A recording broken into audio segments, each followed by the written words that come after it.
Shabbat Shalom. One of the wonderful things about traveling a far distance is you sit for a long time on an airplane. And what do you do when you're sitting on an airplane? You watch movies. I saw some pretty good one. If you're up for it, it's quite a strange one. Everywhere All at Once is a pretty amazing movie. It's quite something to behold. I might have seen a couple of Batman movies, a couple of super Batmans. Doctor Strange got fit in there. Yes, River.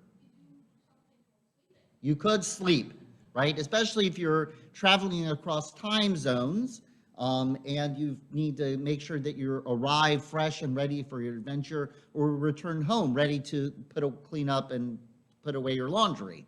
So you could sleep. What else could you do? You could eat, right? We're Jews. We eat when we're hungry. We eat when we're hungry. We eat when we're not. We eat when we're happy. We eat when we're sad. We eat while we're home. We eat when we're on the move. You definitely could eat. Yes, Mark. You could talk with the other people around you and visit. Yes, Loretta. You could read. Pomegranate pucker for that one. We did not plan that ahead of time. So you could read.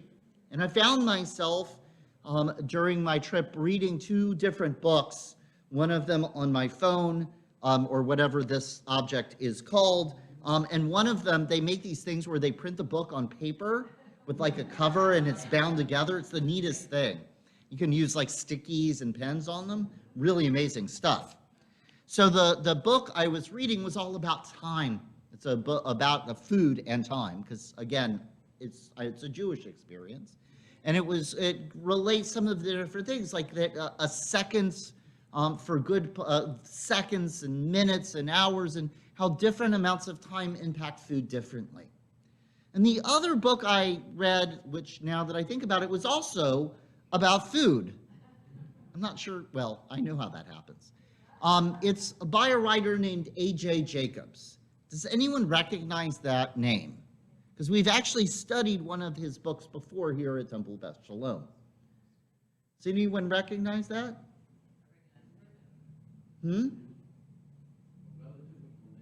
It could be, it is not a relative of Daryl's.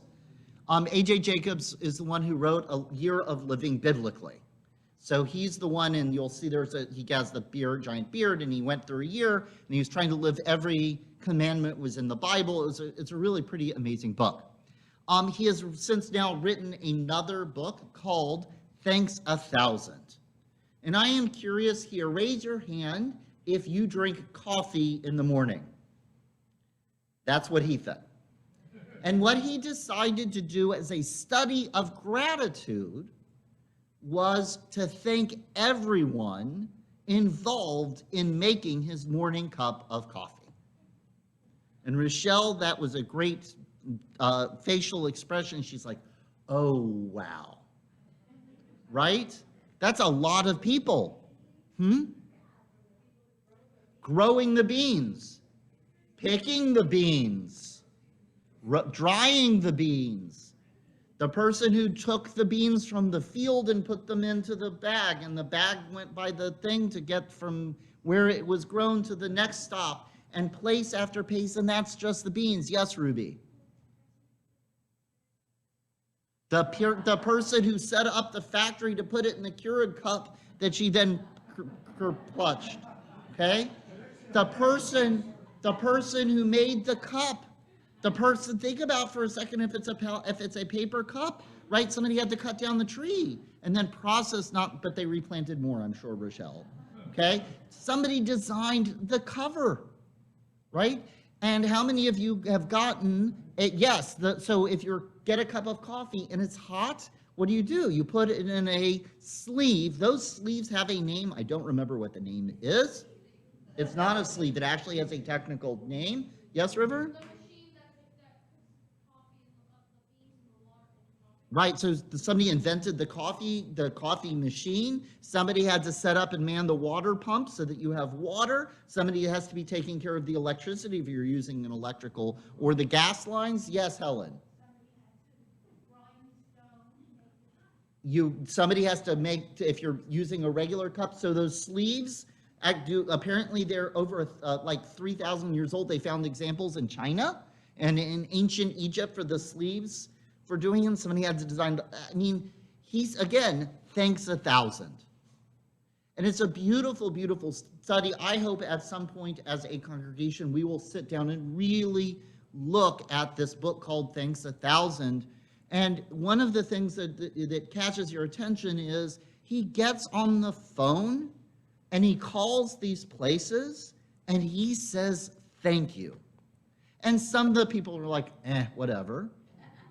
But there are people that are like, thank you, or you're welcome, or no one has ever called me and said, thank you for picking the beans for your morning cup. It was really extraordinary reading those responses where, because he reached out for something that we don't even think about so often, right? What did I say right before we did the tefillah? How many of us just play the recording in our head? You just get up, you take your Keurig cup, you pop it in the machine, you hit the button and you drink it, right? Or you have your coffee machine. Jill is the coffee brewer in our house, and I know she comes home from school and she puts the beans in the thing because we have the automatic grinder, and she puts the water in, and it's just one of the many tasks she does, and I don't even know if she stops for a moment to think about it. Yes?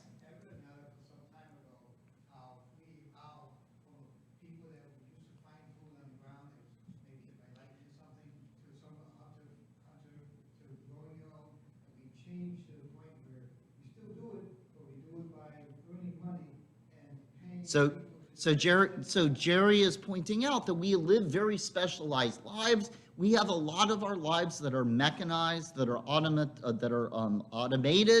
that there are people far away in all sorts of little places across time and space that enable us to do the things we do, and we don't even realize how many networks and connections of people we are tied into. One of the things that I know while I'm reading that is that one of the messages that A.J. Jacobs keeps saying is, you can't say thank you to everybody for everything all the time. We would never get anywhere if every action we took, we stopped to say thank you to everyone involved, because in reality, everybody's involved at some point. The whole 6 generations until you get to Kevin Bacon kind of thing, right? Everything is. But what he writes and what he keeps talking about is that at least some of the time, in some of the ways, you have to stop and express gratitude and appreciation. And one of the things that is tied into it, he says, is if you don't think that you can have your thoughts shape your action, the opposite is true. You're better off using your actions to shape your thoughts. And so if you act to say thank you to more people or in more situations, you will find yourself appreciating a lot more. It's a really beautiful way, a really incredible way to think about that idea of thought and appreciation. I share that with you on this Shabbat, not just because I want to talk about that book, because it's really extraordinary, but because I want you to apply it in a very, very different way. This Shabbat is the Shabbat before Martin Luther King Jr.'s birthday. This is a Shabbat where often we talk about oppression, that we talk about prejudice, that we talk about those hatreds that are part and parcel of our world and do so much damage. And it's Shabbat Shemot. What is happening in our Torah portion this very week? I'm looking at River and Ruby. You're trying to remember what happened. Do you remember what book is Shemot is? Bereshit, Shemot, Vayikra, Bamidbar, Dvarim. Genesis, Exodus, Leviticus, Numbers, and Deuteronomy. So what's the second book that we're starting tonight? Exodus. And what happens in Exodus?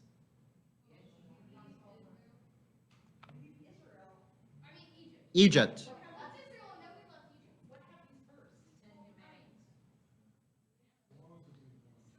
Moses, I've got 10 commandments, I've got Egypt. Remember, the people of Israel had been living for a long time in the land of Egypt. There was a Pharaoh who arises who didn't know Joseph.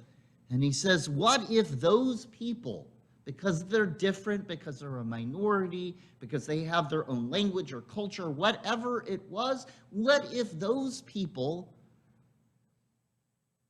help our enemies? What if we happen to get in war with our neighbors and they join our neighbors and then we have a problem? So let's oppress them now.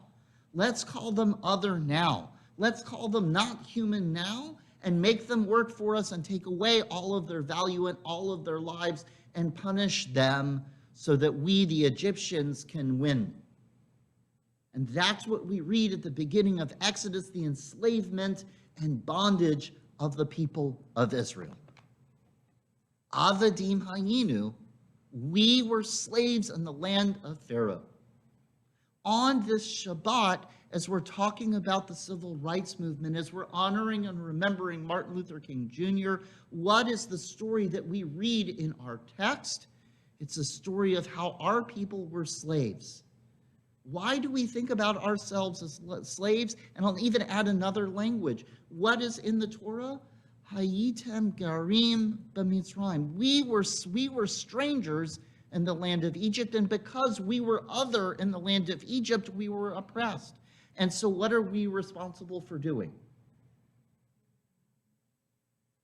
What are we told that we were supposed to do? Because we were slaves, we were strangers in the land of Egypt. We are supposed to take care of the widow and the stranger and the orphan. Treat the stranger as if they are the citizen.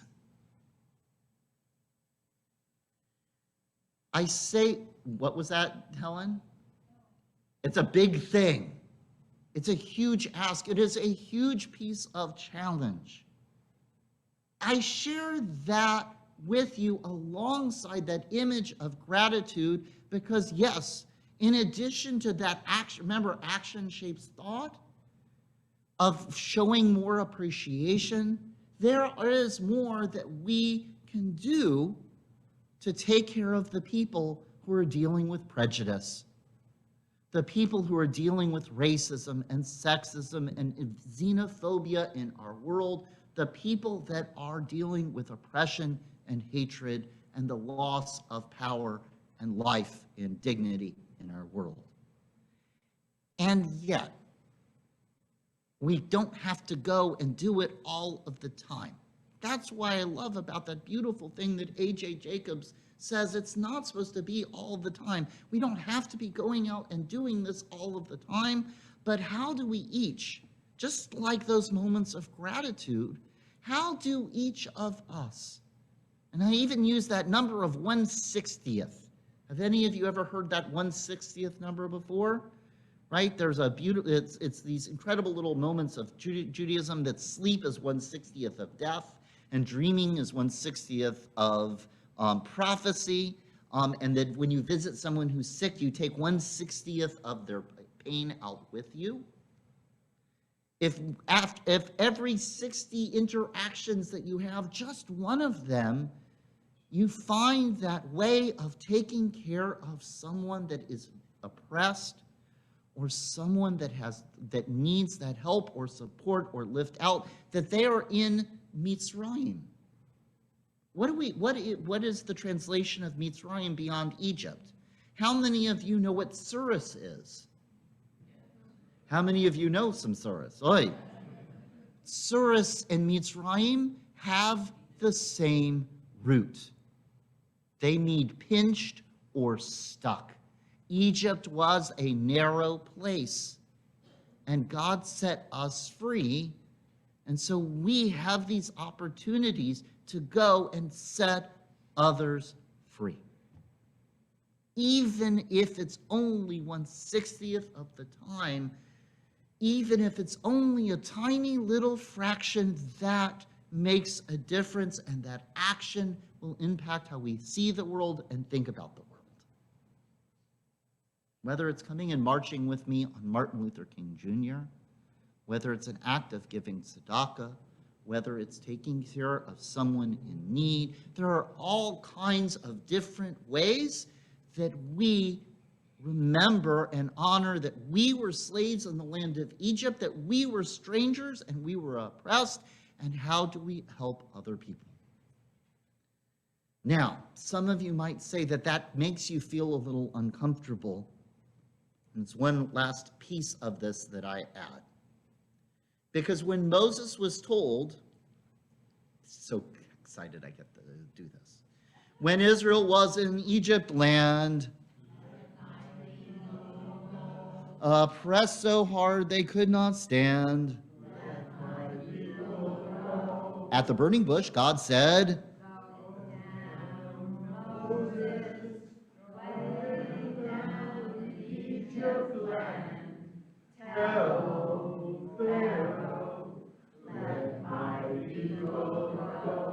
now here's the important part. First of all, you all sounded pretty good. Second of all, something important was happening to Moses in that moment when God gave him that instruction. God said, as Moses stopped at the burning bush, God said, take off your shoes. Take off your shoes. The ground you're standing on is holy ground, and I want you to feel this place. And I share that with you. I have those words of Abraham Joshua Heschel in my mind, that his feet are doing his praying as he walked alongside of Dr. Martin Luther King Jr. to make this world a better place. That when Moses takes off his shoes, how uncomfortable he must have been. That God is saying, take off your shoes. I'm doing it literally because it just doesn't feel right not to. I meant to wear other colorful socks. Take off your shoes. Get out of your normal routine, normal rhythm of doing things. Feel a little bit closer to creation.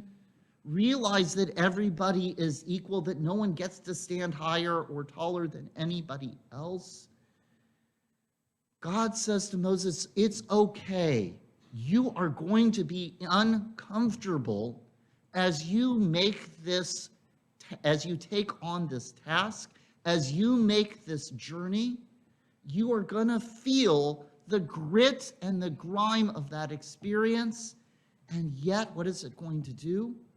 Our people will get out of Egypt. Our people will find that place of holiness, and we can create shalom. Not just for the people of Israel, but for our full world. So it is my hope on this Shabbat, as we prepare for Dr. Martin Luther King Jr.'s birthday, that we will take those values to heart and turn them into action, that we will think of those vision of A.J. Jacobs, that we will find those moments and opportunities to show just a little bit of gratitude. And with our hands and with our heart and with our head and with our spirit, that each of us will bring a little bit of the spark of those two types of holiness, both that gratitude and that care, into our world. Amen? Shabbat Shalom.